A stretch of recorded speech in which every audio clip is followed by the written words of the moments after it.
Hello everyone, welcome to सीटेक Tube. मेरा नाम शिवानी है। इस वीडियो में मैं डिस्कस करने जा रही हूँ स्टेट्स ऑफ डेवलपमेंट, विकास की अवस्थाएं।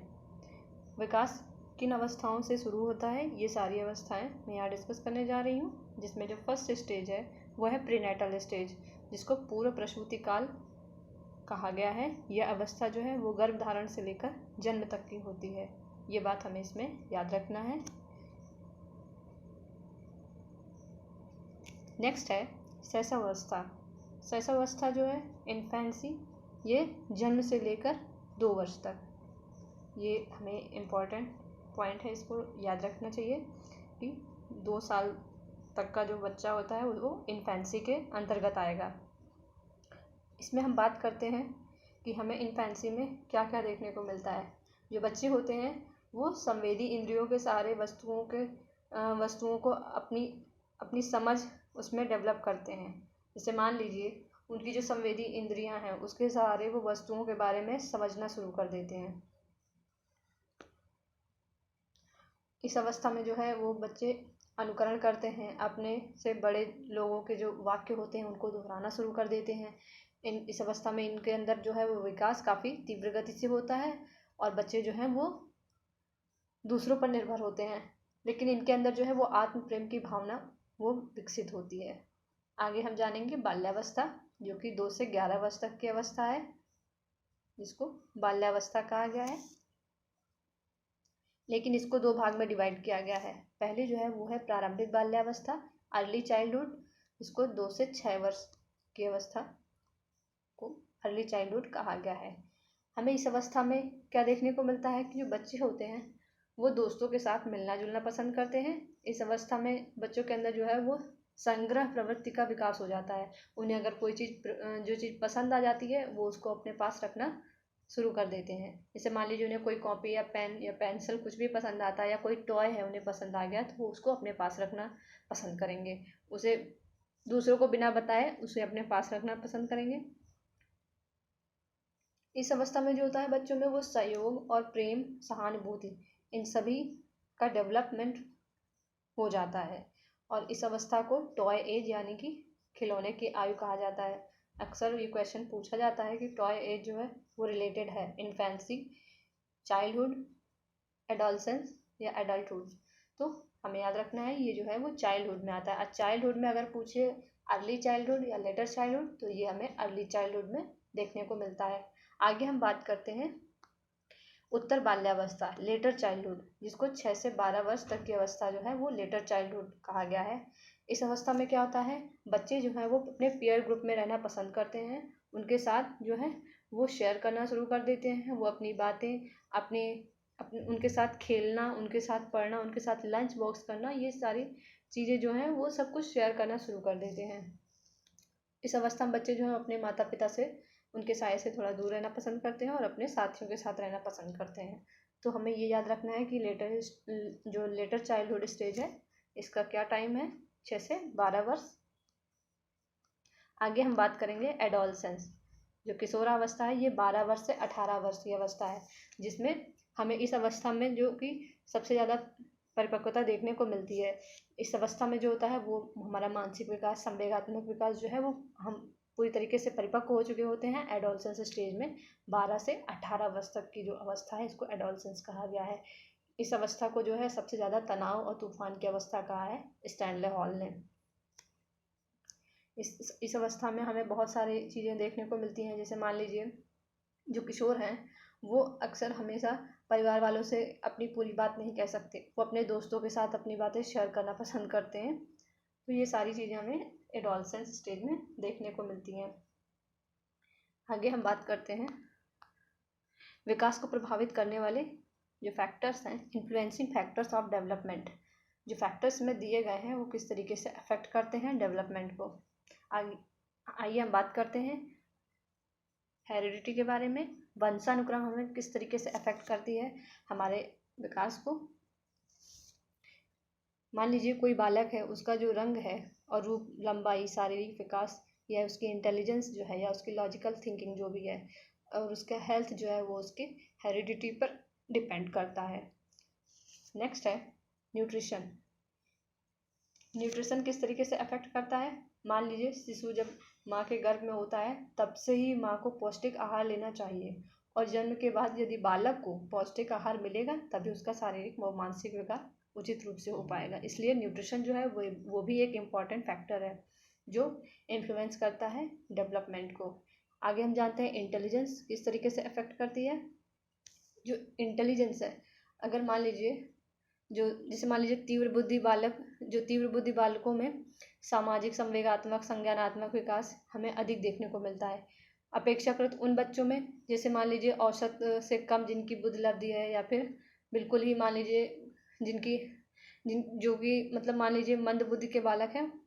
तो ये सारी चीज़ें जो हैं वो हमें देखने को मिलती है कि जो तीव्र बुद्धि के बालक होते हैं उनमें सामाजिक, संवेगात्मक, संज्ञानात्मक विकास अधिक देखा गया है, पर मंद बुद्धि बालक और औसत से कम बुद्धि लब्धि वाले बालकों में ये सब सामान्य से कम देखा गया है। तो ये सारी चीज़ें अफेक्ट करती हैं डेवलपमेंट को। आगे हम बात करते हैं एंडोक्राइन ग्लैंड्स की। ये किस तरीके से अफेक्ट करती हैं? जो अंतःस्रावी ग्रंथियां हैं, इनसे जो स्राव निकलता है अंतःस्रावी ग्रंथियों से, वो हमारे मानसिक विकास और हमारे शारीरिक विकास को प्रभावित करते हैं। नेक्स्ट है जेंडर।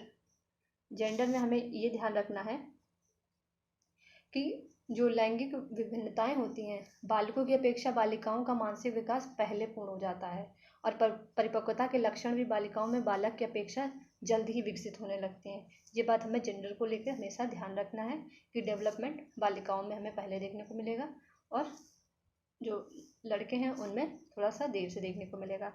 नेक्स्ट है एनवायरनमेंट। एनवायरनमेंट किस तरीके से अफेक्ट करता है?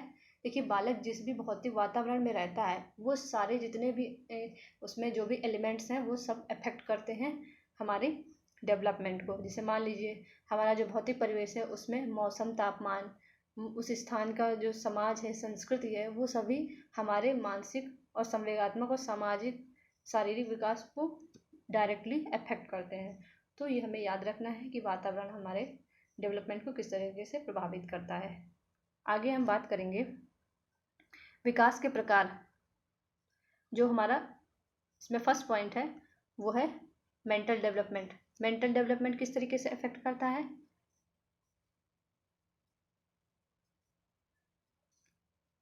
मेंटल डेवलपमेंट में मान लीजिए हम क्या क्या उसमें मानसिक विकास में हम किन किन क्षमताओं की बात कर सकते हैं। जैसे मान लीजिए प्रॉब्लम सॉल्विंग हो गई, परसेप्शन हो गया, प्रत्यक्षीकरण, और इमेजिनेशन हो गई, हमारी थिंकिंग हो गई, मेमोरी हो गई, लैंग्वेज डेवलपमेंट हो गया, कॉन्सेप्ट हो गए हमारे, और ऑब्जर्वेशन हो गया, हमारे लॉजिक हैं। ये सारी चीज़ें हमारी मेंटल डेवलपमेंट में अफेक्ट करती हैं हमारे। और इन सभी को हमें ध्यान में रखते हुए मान लीजिए हमारे मानसिक विकास से हमारे विकास के सभी पहलू जुड़े होते हैं, क्योंकि अगर हमारा मस्तिष्क सही है तो हम सारे अपने कार्य को सही तरीके से कर सकते हैं, हम हर बात को समझ सकते हैं, और उस बात से रिलेटेड हमें क्या कदम उठाना चाहिए, ये सारी चीज़ें हम अपने मेंटल एबिलिटी से ही तो समझते ही करते हैं कि हाँ ये काम करना सही है या इसका क्या परिणाम होगा। तो ये सारी चीज़ें हम परसेप्शन जो है वो हम मेंटल डेवलपमेंट अगर हमारा अच्छा है तो हम अच्छे डिसीजन ले सकते हैं। तो इस तरीके से जो मेंटल डेवलपमेंट है ये हमारे डेवलपमेंट का एक इम्पॉर्टेंट टाइप हो गया। आगे हम बात करते हैं फिजिकल डेवलपमेंट की। फिजिकल डेवलपमेंट, इसमें जो शारीरिक विकास है वो जो शारीरिक विकास से जो हमारा तात्पर्य ये है कि मान लीजिए बच्चों की उम्र के अनुसार शारीरिक आकार, उनकी शारीरिक अनुपात, उनकी जो नर्वस सिस्टम होते हैं, मान लीजिए उनके टीथ हैं, मांसपेशियां हैं, इन सब के समुचित विकास से हम शारीरिक विकास को समझ सकते हैं। शारीरिक विकास की जो गति है वो विभिन्न प्रकार से हो सकती है। कभी बच्चे में यह वृद्धि तेज हो जाती है तो कभी ये जो वृद्धि है वो धीमी हो जाती है।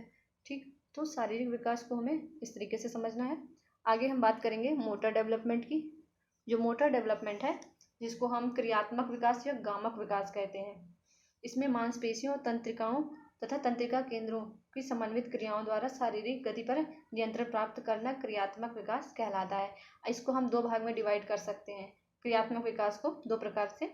मान लीजिए इसमें फर्स्ट पार्ट जो आएगा वो है फाइन मोटर, जो सेकेंड आएगा वो है ग्रॉस मोटर। फाइन मोटर जिसको सूक्ष्म पेशी कहते हैं, तो सूक्ष्म पेशी में क्या क्या आ सकता है?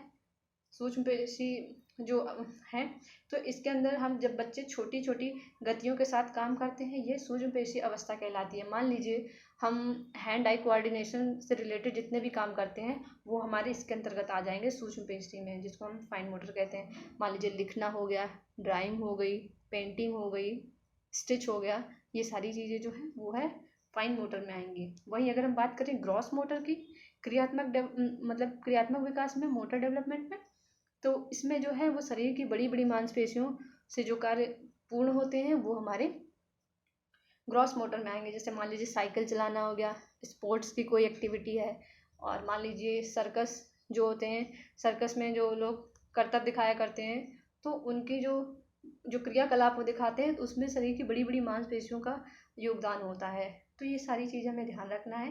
ग्रॉस मोटर में क्या आएंगी और फाइन मोटर। फाइन मोटर में हम बड़े अच्छे से पहचान सकते हैं हैंड आई कोऑर्डिनेशन को लेके, इस बात को ध्यान रखना है क्रियात्मक विकास में। आगे हम बात करेंगे सोशल डेवलपमेंट के बारे में। सोशल डेवलपमेंट किस तरीके से, किस प्रकार ये विकास का कैसा प्रकार है। जो सामाजिक विकास है, मान लीजिए मनुष्य एक सामाजिक प्राणी है, तो बच्चा जब अपने वातावरण में समायोजन करना सीख जाता है, तो उसके अंदर जो है सामाजिक विकास, तो उसे जो है सामाजिक विकास कहते हैं। मान लीजिए इस वातावरण में उसके दोस्त हैं, परिवार, पड़ोसी, ये सभी लोग आते हैं, तो सामाजिक विकास जो है ये भी विकास का एक प्रकार है, जो एक पर्सनैलिटी, मान लीजिए किसी की पर्सनैलिटी को डेवलप करने में काफ़ी योगदान देता है। आगे हम बात करेंगे इमोशनल डेवलपमेंट की, संवेगात्मक विकास। इमोशनल डेवलपमेंट, जिससे मान लीजिए हमारे संवेग हो गए, हंसना, रोना, क्रोध, प्रेम, घृणा, ईर्ष्या, ये सब हमारे संवेग हैं जो हर इंडिविजुअल में हमें देखने को मिलते हैं। जैसे मान लीजिए कोई छोटा बच्चा है तो इन्फेंसी स्टेज में कैसे रोता है, एकदम फूट फूट के रोता है जब वो अपनी माँ से अलग होता है, थोड़ी देर के लिए भी तो किस तरीके से रोता है। लेकिन अगर वो वही बच्चा अगर बाल्यावस्था में है तो समझता है कि ठीक है मैं अभी स्कूल जा रहा हूँ, फिर वापस अभी घर पे ही आऊँगा। थोड़ी देर वो रोता है लेकिन उस तरीके से नहीं रोता जिस तरीके से वो इन्फेंसी में रोता है। ठीक, तो संवेगात्मक विकास जो है वो विभिन्न स्तरों में जा करके डेवलप हो जाता है।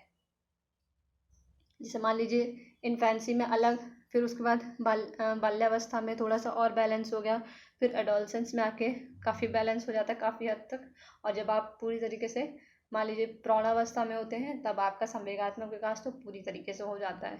भाषा विकास, लैंग्वेज डेवलपमेंट। मान लीजिए लैंग्वेज डेवलपमेंट किस तरीके से है कि हम सभी जो इंडिविजुअल हैं वो सोशल या सोसाइटी में जहाँ भी रहते हैं वहाँ का जो इन्वायरमेंट होता है उसमें हमें लैंग्वेज की बहुत इम्पॉर्टेंट समझ में आती है कि हाँ हमें एक दूसरे से बात करनी है, तो हमें भाषा एकमात्र साधन है जिससे हम अपनी बात कह सकते हैं, समझ सकते हैं दूसरों के भाव भाव को या विचारों को।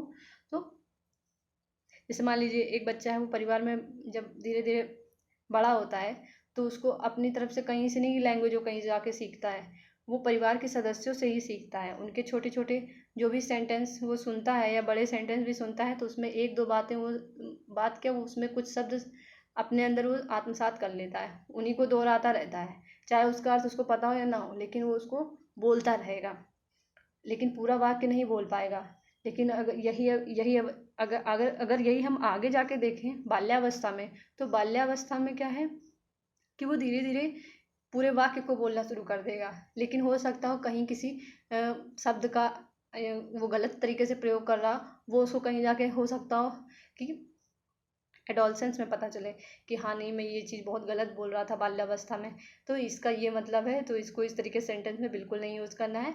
तो हमें धीरे धीरे विभिन्न स्टेज में जा कर के हमें ये समझ में आ जाता है कि हाँ क्या सेंटेंस है, इसमें कैसे वर्ड यूज़ होंगे या हम क्या इसमें गलत वर्ड यूज़ कर रहे थे, तो ये धीरे धीरे एक्यूरेसी हमें देखने को मिल जाती है।